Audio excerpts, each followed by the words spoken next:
Dare to be different. Dare to stay in it and be proud of yourself. Dare to be different. Dare to be wonderful.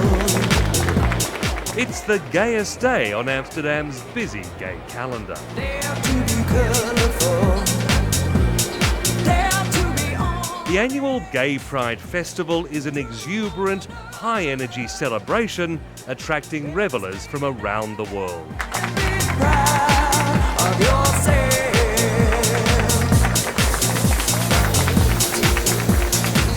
Even in the conservative hinterland, most Dutch are proud of this reputation for tolerance. But of late, something very queer has happened here. These minorities have become scared of another minority. I have friends who are Moroccan, and it's not Moroccans in general. There's always a group within a group, and they spoil it for the rest of the group. Hildo, known professionally as April Summer, leads a popular outgoing drag act, Sparklers. Ja, doe maar even alsjeblieft. But lately, going out has become an ordeal. For the first time in their lives, they're fearful walking the streets of Amsterdam. The reason? Moroccan street gangs targeting gays. A couple of years ago, we were very proud to just walk down the street and everybody was clapping and wanted to make pictures of us. And now we have a little bit more problems on the street. So now we just say, well, let's get a cab, maybe, to make sure that nothing's going to happen on the way. It was once unthinkable in this reputed gay paradise. But a recent spate of highly publicised bashings, most of them by migrant youths and more than a third by Moroccans, have some here wondering if Islam is to blame. Yeah, I think that they strongly believe in their religion, and if their religion says that our way of living shouldn't be right, or we shouldn't be proud of that, that because of their religion says so. Excuse me, Mr. Wilders, from Australian television. We've been speaking to your office about doing an interview. So for many Netherlanders, their new hero is not a dyed blonde Lady Gaga, but a very different blonde bombshell. You've done this before, I guess. Yeah. A few thousand times. Meet Geert Wilders, arguably the biggest critic of Islam in Europe. I would not want to live, or my children, or my grandchildren, to live in a country where the ideology of Islam becomes more dominant every day. Because the more Islam you have in a society, the less freedom you will have. What I like about the thing that he is saying, that we should keep sharp, that if they don't accept the way that we live together here in Holland, that's, well, then that's more their problem. And if they don't like it, then they should go back to, or go to another country where there is less tolerance like here. You are not a racist or a fascist or whatever if you say, I'm proud that our country is based on values that are based on Christianity and Judaism and humanism. And we stand for Christians, we stand for homosexuals, we stand for the rights of women, for independent journalists, for whatever. Geert Wilders' savaging of Islam has made him one of the nation's most popular politicians. He wants to end immigration from Islamic countries, outlaw headscarves, and stop the construction of any new mosques. He's likened Islam to communism and the Quran to Mein Kampf.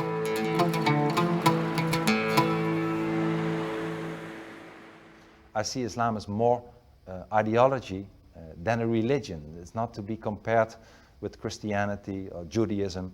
It's more compared with other totalitarian ideologies, like communism or fascism. Even so, do you understand why a law-abiding, patriotic Dutch Muslim feels insulted when you compare the Quran to Mein Kampf? My aim is not to insult people, make that clear. But Islam says that you should follow the example of Muhammad. And if I say that Muhammad was a warlord, he was a terrorist, maybe terrorist worse than bin Laden ever was at the time. Look at what he did in his time in the past, in his Medina time. This is not the example to follow. A clear majority of Netherlanders see him as an extremist. But he's successfully tapped into fears that Muslim migrants aren't conforming to Dutch values. In last year's election, his Freedom Party won 15% of the vote, giving it 24 seats and the balance of power in Parliament. Yet just 10 years ago, this country was proud to call itself multicultural. If you talked about Islam or headscarf, people would talk about it in a very exotic way. They would reflect on it as something very exotic, something nice. We were proud of having here a lot of exotic people wearing headscarves or being from Muslim countries. That was something to be proud of, part of your tolerance system.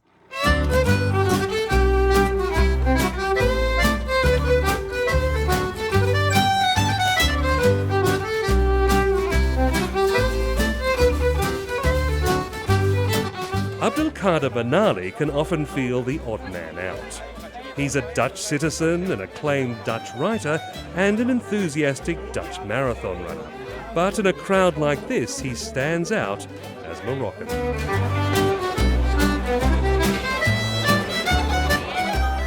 You can't get more Dutch than this.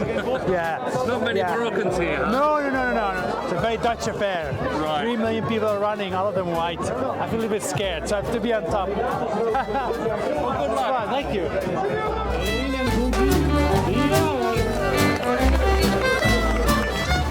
The fact is, the white Dutch community and the Moroccan Dutch community aren't really running in the same race. Integration has been painfully slow. Many long-term migrants don't even speak Dutch.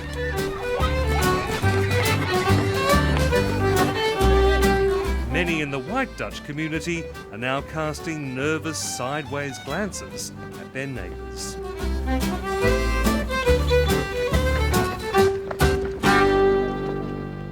Now, the fact we have a blonde guy from the south of the Netherlands who looks like Mozart being part of a government, and he can say things like, we should get rid of the Muslim population, we should shoot the Muslim terrorists in the knee. That's how he calls the Moroccan criminals. People looking out of their window and seeing that those exotic people that came from Morocco, Turkey, that they were not so exotic at all. They were reality. And this is causing a lot of unease. The country's unease with immigrants, particularly from Muslim countries, is a fairly recent phenomenon.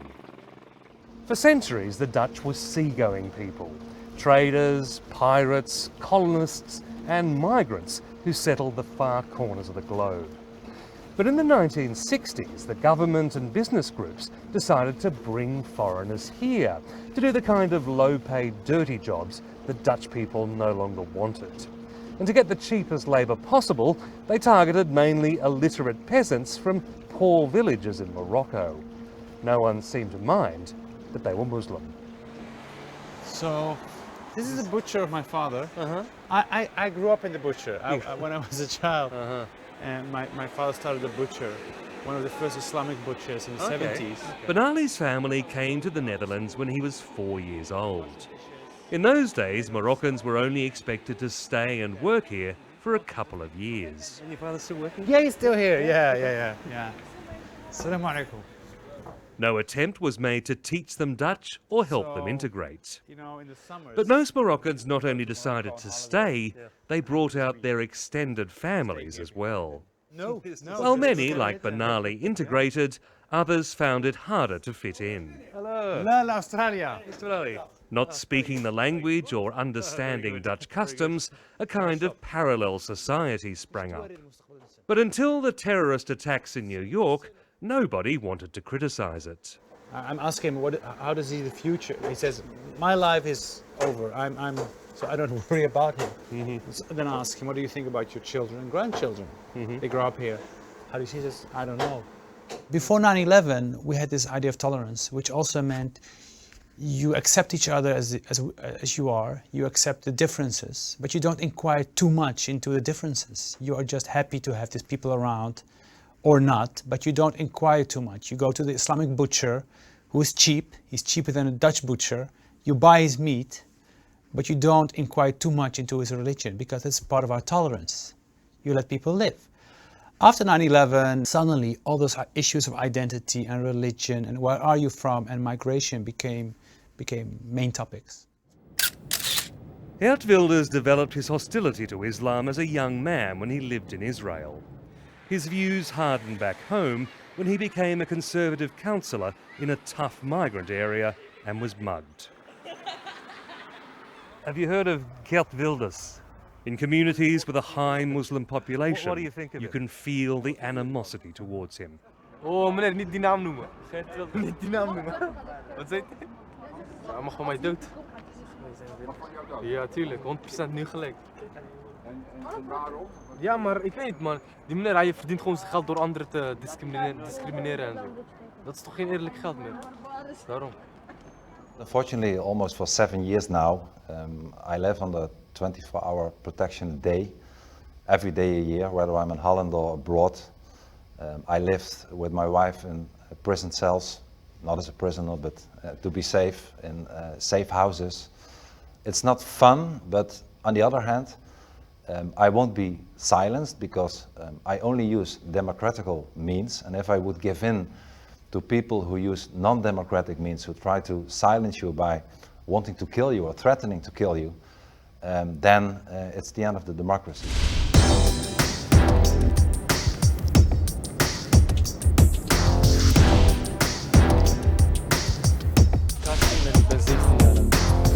Kasim and his friends Samet and Karim live in the Netherlands' second largest city, Rotterdam.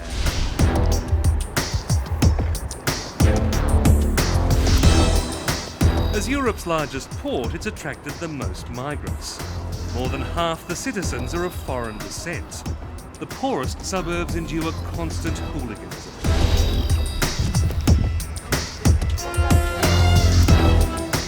It's ethnic crime as much as religion that's building support for Wilders. Ja, wij halen ook, maar nu niet meer. Ja. Ja, maar niet tot het erin. Ja, maar niet bij elke jeugdclub. Ja, maar niet dat we echt ruiten instaan of gewoon een beetje overlast, weet toch? Een beetje.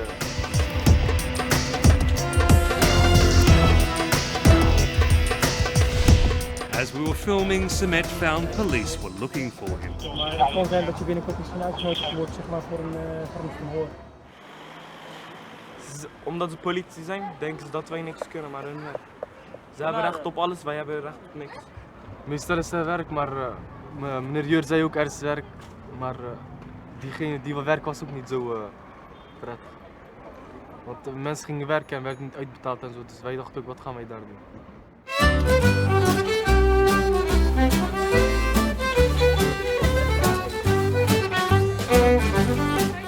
Throughout much of the Netherlands, you wonder what all the fuss is about. While Muslims are concentrated in the big cities, they only make up 6% of the population. Most of the country is still decidedly, almost alarmingly blonde. Yet a common complaint is that Dutch culture is under threat.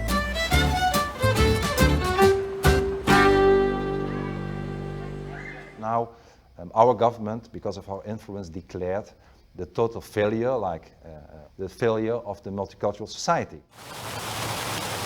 Geert Wilders' minority vote has made him the kingmaker. Last year, he swung his support behind a coalition of the Liberal Party and Christian Democrats to bring a right-leaning government to power. In return, the government has taken a tough line on immigration, declaring multiculturalism to be dead. Hij heeft jou een paar weken niet gezien. Prospective migrants must now speak Dutch and show they can work before they can join relatives in the Netherlands. The coffee shop. The policy isn't specifically targeted at Muslims. That would be contrary to EU rules. But Geert Wilders insists that is the intention. Okay. In the Netherlands, we propose that you should have 120, 130% of the minimum wage. You have to earn it before you can get your spouse over from a certain country, for instance, which has an effect that less people from non-Western countries will come to Holland. So you're not specifically saying we'll take less people from Muslim countries, but the rules will have that effect. Exactly. And the effect will be that people from non-Western countries, in reality it will be mostly Islamic countries, will decrease in the next 4 years by a lot, possibly up to 50%. From 2013, the government will also outlaw full face cover. Geert Wilders wanted the ban to go further, demanding what he called a pollution tax on headscarves. I would be the first one who would go against this. I would walk around in my headscarf, just wait to be arrested. Love is old, love is new. The Halal girls, Esma and Haja Al-Ariachi, are the first women in Europe to host a national TV program in headscarves. What made you decide to wear headscarves? We were forced. This is what he likes to hear.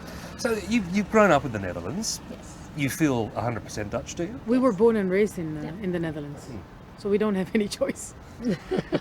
Yeah. They're comedians who see Geert Wilders as a joke, but they're serious about their national identity and worry about the support he's mustering.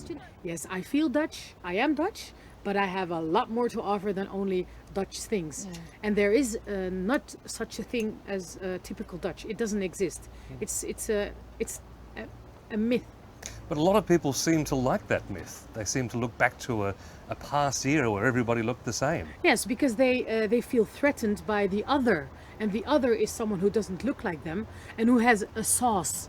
I consider myself a Dutch citizen with a spicy sauce on top. And people are scared of spicy because if you put it in your mouth, it tastes hot. Because I wear a scarf, because my name is foreign, because maybe they heard or they know I have Moroccan parents, so you will not be totally considered as Dutch. For example, here in Holland, if you have a father and a mother born here in Holland, have a Moroccan background, so maybe they have parents who are from Morocco, but they were born and raised here, and they would have a baby, and they will register this baby at the municipality, they will write down that this baby is Moroccan Dutch. They will never write it down as totally Dutch, even though the parents are born and raised here. And that's quite interesting to see how people actually want to see us here in Holland, always as Moroccan Dutch.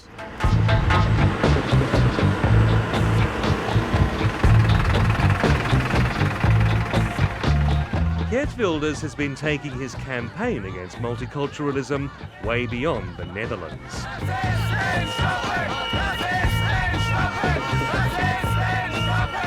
In October, we filmed his visit to Berlin to support a German anti-Islamic party. The security was as tight as for a US presidential tour, with 3 security rings around the venue. Outside, young Germans accused him of being a fascist. Inside, he was warmly welcomed by supporters who insist he's fighting fascism. Meine Freunde, wir sollten das Inakzeptable nicht als unabänderlich akzeptieren, ohne zu versuchen, das Blatt zu wenden.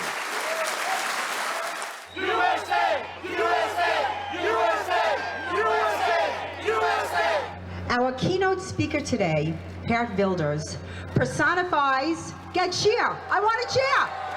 Woohoo! That's right, he came all the way from Holland. We also caught up with him in New York, another stop on his international crusade to halt the spread of Islam to the West. Ladies and gentlemen, let me start by saying, no mosque here! He hasn't always been this welcome. In 2009, he was banned from entering Britain, but successfully appealed. Last year, Dutch critics tried to prosecute him for hate speech, but lost the case. The attempts to silence him have only made him more of a hero to his followers.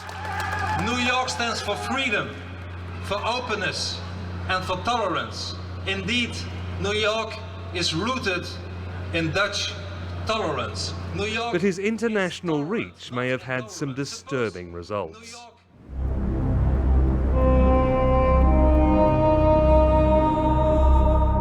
On July 22nd, Anders Breivik, a so-called Christian fanatic, went on a killing spree in Norway. He shot 69 political activists, mainly teenagers, as they gathered at an island holiday camp. His stated aim was to punish politicians for being soft on the spread of Islam.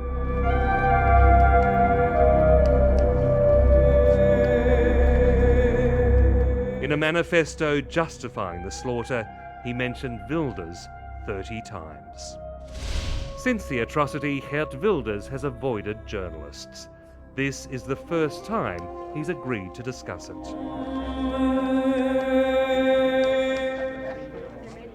My heart goes to the people in Norway. Something terrible that happened, and it's terrible that he mentioned me in his manifest. What can I do about it? But it's terrible that he did, and I believe, because he really acted as Islamic radicals would act, not according to the law. But is there a risk you're stirring up dark emotions? Now, once again, we are not stirring up any emotions. We are telling the truth about not the people, but the ideology of Islam. We are saying that all cultures are not equal. It might be politically incorrect, but I believe our culture is superior to the Islamic culture of inequality, of intolerance, and of violence. This is not stirring up any nasty emotions. This is telling the truth and the preservation of who we are. You know, before the killings of Breivik in Oslo, I looked at Geert Wilders as also a product of our society, as being very Dutch in sort of way, a maverick, an anarchist, a conservative anarchist, a populist, but somebody I could understand. And I took what he said as baloney. But after Oslo, they were repeating things he was saying in parliament. I got really scared because they were actually a call to war on people like me. What does that mean for you as a citizen when you're Moroccan or Turkish or black? What does that mean? It means you do not belong. It means that you're going to discard or take 2-3 million Dutch with non-Dutch rooms out of the picture. This is very dangerous because it brings down social texture. And I think Geert Wilders is undermining it. Then things can get very bleak.